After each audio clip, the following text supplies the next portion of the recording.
театрдың жұмысыменен көптеген театр фестивальдерінде өз басым жақсы таныспын. Мен студенттерге қаратып айтып отырмын.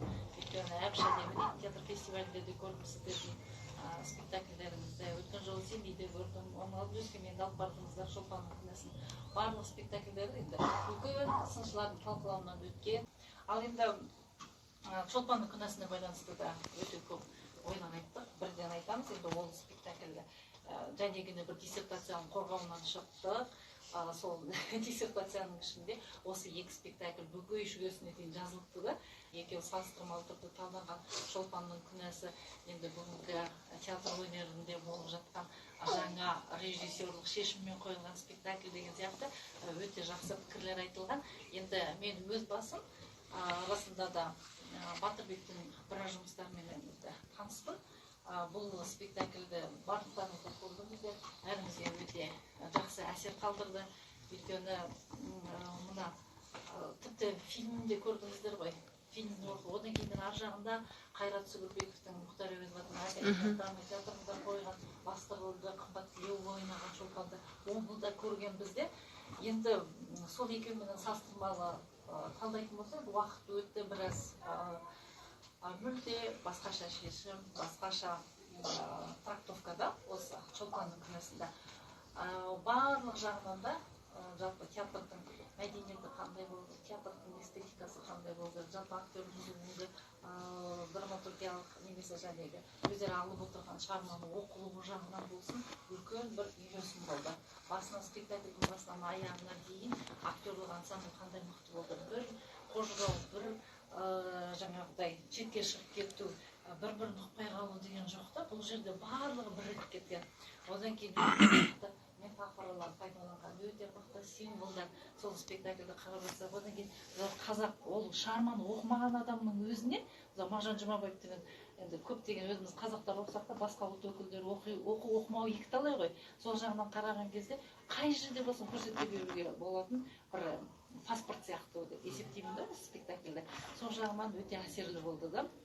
Мен енді барлықтарыңызды бір-біріңізден бөлмей қойын, Шолпан қалай ойнады, Әзімбек қалай болды, жәнегі Шолпанның күйеуі қандай болды. Енді бір көңіл күйден екінші көңіл күйге өту, сол осы театрдың өзінің бір әдемі бір актерлік дәстүрі бар да, соны сақтап келе жатсыздар. Осыдан ары қарата осы беттеріңізден қаймасаңыздар, менің ойымша өте үлкен, бұдан да үлкен республикалық деңгейде емес, халықаралық деңгейге дейін көрсете беретін спектакльдердің бірі ғой деп ойлаймын да осы спектакльді. Одан кейінгі сахнадағы осы 3 күн өнер көрсеткенде, рас сахнада актерлік өнердің өзі түрлену деп айтамыз ғой. Сол түрлену процесіне бара алатын шынында да бір бар ғой, көрермен ретінде отырып, шіркін осындай бір ойын көрсем ғой дейтін кезде барлықтарыңызда сондай деңгейде көрінгендеріңіз шын мәнісінде көрермендерді де жалпы театр сыншыларында қуантты. Барлықтарыңызға табыс тілейміз. Шолпанды ойнаған, кешегі Мөржанды ойнаған, кешегі қалай жарқырап көрді сіздің рөліңіз, Сәрсенбайда, одан кейін кешегі спектакльдегі рөліңізде.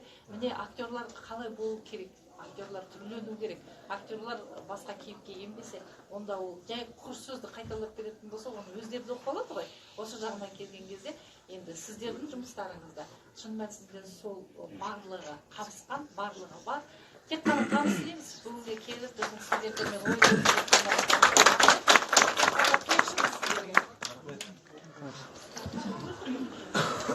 Я не буду повторяться, уже сегодня часть говорили. Я еще раз хочу сказать, просто, может быть, кто в начале не был, что для меня на сегодняшний день это самый творческий театр, потому что есть творческий рост, потому что у нас мало хороших молодых режиссеров. Ну, Батырбек 40 уже есть, да? Но все равно молодые еще. В советское время в 50 еще был молодой. Вот, но, по крайней мере, у вас целых 2 режиссера. Режиссеры разные. Вот. Единственное, хочу сказать, что, конечно, в основном вы работаете на метафорах, на образности. И Шолпанның күнәсі мне очень понравился спектакль. Он такой чистый, он такой продуманный до мелочей. Это пример того, как при минимальном наборе, без всяких инноваций, можем ставить прекрасный, хороший спектакль по режиссуре и по актерским работам. Но вот здесь момент, Понимаете, мне показалось все-таки, что главная героиня, да, вот если режиссер ставит, то все равно психологически, все равно сцены остаются. И вот здесь надо более тонко проработать, потому что вы вот как взяли градус высокий, вы на этом градусе весь спектакль. То есть, знаете, как человек, пока он жив, есть кардиограмма, да, вверх-вниз, вот эта кардиограмма. Вот у вас этой кардиограммы нет, у вас получается все в одном состоянии. И мне очень понравилось, что Батырбек, вот мы всегда говорим, что казахский театр словоцентричный, да, слово в основе. И он очень здорово это делает и в Даулпас Баба, и господи, Шолпан Кунаса, да? То есть здесь мы не требуем, не говорим, что инсценировка нужна, не нужна и так далее. И то есть он, сохраняя интерес к слову, он его театрально так расцвечивает, что это интересно. Но при этом нужно сказать, что вот, смотрите, особенно пластика, опять Шолпан Кунаса, вот просто пример, когда вы играете, да, Азимбай же, да? Совсем бай. Совсем бай. Нет, вы кого играете? Мужа. Азимбай Сосед. Нет, как он пробегает. Я поэтому, как он пробегает. Слушайте, ну, вроде бы посмотришь в других ролях, ну, что там такое. Но здесь, как это все пластически сделано, просто маленький пример. Не главная роль, да, а как это сделано.